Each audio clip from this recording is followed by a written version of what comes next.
తోటపల్లి గూడూరు మండలం కొత్తపాలెం గ్రామంలో శుక్రవారం సర్వేపల్లి నియోజకవర్గ టీడీపీ సమన్వయ నేత సోమిరెడ్డి రాజగోపాల్ రెడ్డి నూతనంగా నియమించిన రేషన్ డీలర్ ద్వారా నిత్యావసర సరుకులను పంపిణీ చేశారు. ఈ సందర్భంగా మాట్లాడుతూ రేషన్ సరుకులు పాత విధానం ద్వారా వినియోగదారులకు ఇబ్బంది లేకుండా పంపిణీ ప్రక్రియను ప్రారంభించినట్లు తెలిపారు. గతంలో రేషన్ షాపుల ద్వారా రవాణా నిమిత్తం ఏర్పాటు చేసిన వాహనాల ద్వారా వినియోగదారులు సకాలంలో సరుకులను తీసుకోలేకపోయారని పేర్కొన్నారు. ఈ కార్యక్రమంలో స్థానిక సర్పంచ్ చేవూరు పద్మావతి, మాజీ సర్పంచ్ చేవూరు శ్రీనివాసులు, టీడీపీ రాష్ట్ర కార్యదర్శి బొమ్మి సురేంద్ర, టీడీపీ నేతలు సన్నారెడ్డి సురేష్ రెడ్డి, కొణతం రఘుబాబు, ముత్యాల శ్రీనివాసులు, మన్యం జితేంద్ర గౌడ్, వీరబోయిన గంగాధర్, సీరం రాజగోపాల్, చింతా సీతారామయ్య, చింతా సుమన్, చుక్కపల్లి మల్లికార్జున్ చౌదరి, తాళూరి జీవరత్నం, రేషన్ డీలర్ నావూరు నందిని, తహసీల్దార్ కృష్ణప్రసాద్, స్థానిక గ్రామస్తులు, రెవెన్యూ అధికారులు పాల్గొన్నారు. నమస్కారం. ఈరోజు తోటపల్లి గూడూరు మండలం కొత్తపాలెం గ్రామంలో రేషన్ షాప్ పంపిణీ షాప్ ఓపెనింగ్ కార్యక్రమంలో పాల్గొనడం జరిగింది. గతంలో విఆర్ఓలు పంచుతా ఉన్నారు, ఇప్పుడు కొత్త డీలర్కి కూడా ఇవ్వడం జరిగింది. డీలర్ పేరు నందిని గారికి ఇవ్వడం జరిగింది. మీ అందరికీ తెలుసు, ఈ నెల నుంచి 1వ తేదీ నుంచి రేషన్ పంపిణీ ప్రక్రియ మార్చారు. రేషన్ షాపుల్లోనే పంచాలి అనే సిస్టమ్ తీసుకొని వచ్చాము. ఈ 5 రోజుల్లోనే ఫస్ట్ 5 డేస్లోనే 65% రేషన్ పంపిణీ జరిగిపోయింది. అది చాలా మంచి పరిణామం. 42 ఏళ్ల క్రితం మొదలైన కార్యక్రమం ఇది. తెలుగుదేశం పార్టీ మన అన్న ఎన్టీఆర్ గారు 2 రూపాయలకే బియ్యం పథకం మొదలుపెట్టినప్పటి నుంచి జరుగుతూ ఉన్న ప్రక్రియ చాలా సిస్టమేటిక్గా జరుగుతూ ఉన్నది.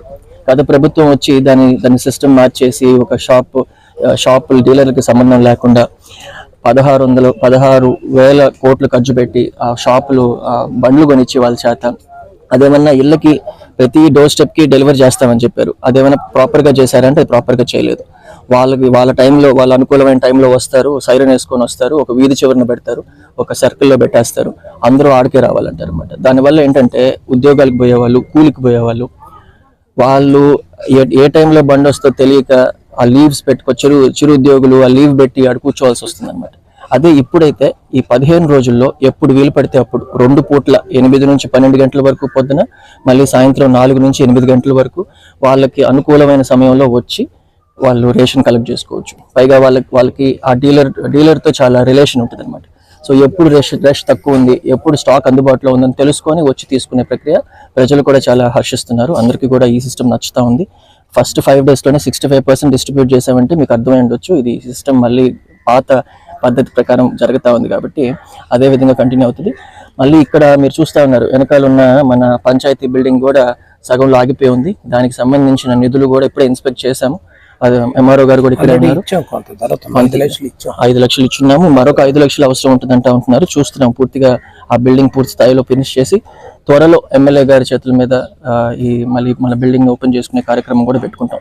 అదేవిధంగా శ్మశానానికి కూడా ఒక రోడ్డు అడుగున్నారు కొత్తపాలెంకి సంబంధించి. ఆ రోడ్డు కూడా త్వరలో ఏదో ఒక మండల నిధుల్లో పెట్టి దానికి కూడా ఏర్పాట్లు చేస్తాము. మన ప్రభుత్వం ప్రజల కోసం వచ్చిన ప్రభుత్వం.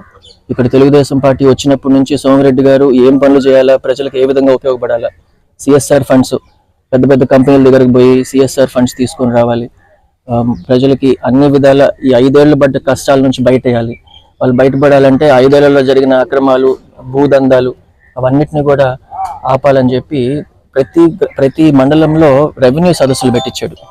కలెక్టర్ గారు, ఆర్డీఓ గారు, జేసీలు అందరూ దాంట్లో అటెండ్ అయ్యారనమాట. అంటే అప్పుడు జరిగిన సర్వేలకు సంబంధించిన, రీసర్వేలకు సంబంధించిన జరిగిన ఆ ప్రాబ్లమ్స్ అన్నింటినీ సాల్వ్ చేయడానికి ప్రతి మండలంలో రెవెన్యూ సదస్సులు పెట్టి అన్ని ప్రాబ్లమ్స్ సాల్వ్ చేస్తూ ఉన్నారు. ప్రజలు చాలా సంతోషంగా ఉన్నారు.